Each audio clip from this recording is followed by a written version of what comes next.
রাধে রাধে বন্ধুরা, আমি আবার একটি নতুন ভিডিও নিয়ে তোমাদের সামনে চলে এসেছি। ভগবান সর্বত্রই আছেন। গোবিন্দমোহন তার ছেলে গোপালকে প্রত্যেক দিন শোবার আগে একটা করে গল্প শোনাতো। একদিন সে ছেলেকে গল্প শুনিয়ে বলল, বাবা, একটা কথা কখনো ভুলিস না, ভগবান সব জায়গায় আছেন। গোপাল এদিক ওদিক তাকিয়ে বাবাকে জিজ্ঞেস করলো, বাবা, ভগবান সব জায়গাতেই আছেন, কিন্তু কই আমি তো দেখতে পাচ্ছি না।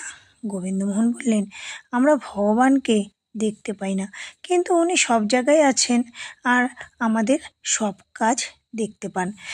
গোপাল তার বাবার কথা অক্ষরে অক্ষরে মনে রেখেছিল। একদিন আকাল দেখা দিল। গোবিন্দমোহনের ক্ষেতে কোনো ফসল হয়নি, সংসারে অভাব চলছিল। সে একদিন গোপালকে নিয়ে রাতের অন্ধকারে গায়ের বাইরে গেল। তারপর অপর এক চাষির ক্ষেতে ধান চুরি করে আনার মতলব ছিল।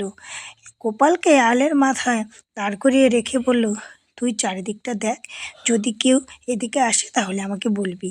এই বলে গোবিন্দমোহন যেই না ধান কাটতে বসেছে, অমনি গোপাল বলে উঠল, বাবা থামো। গোবিন্দমোহন জিজ্ঞেস করলো, কেন রে, কেউ দেখছে নাকি? গোপাল বলল, হ্যাঁ দেখছে।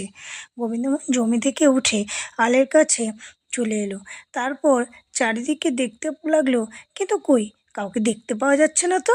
ছেলেকে জিজ্ঞেস করলো, কই রে, কেউ তো নেই এদিকে। গোপাল বলল, তুমি তো বলেছিলে ভগবান সব জায়গাতেই আছেন আর আমাদের সব কাজ দেখতে পাচ্ছেন, তবে উনি তোমাকেও অপরের ধান চুরি করতে দেখতে পাবেন না? গোবিন্দমোহন নিজের ছেলের কথা শুনে লজ্জায় পড়ে গেল আর চুরির পরিকল্পনা মন থেকে মুছে গোপালকে নিয়ে বাড়ি ফিরে এলো। রাধে রাধে বন্ধুরা, তোমরা সকলেই ভালো থেকো। আর এমন নতুন গল্প পাওয়ার জন্য তোমরা অবশ্যই চ্যানেলটিকে সাবস্ক্রাইব করবে এবং লাইক করবে। রাধে রাধে বন্ধুরা, সকলে ভালো থেকো।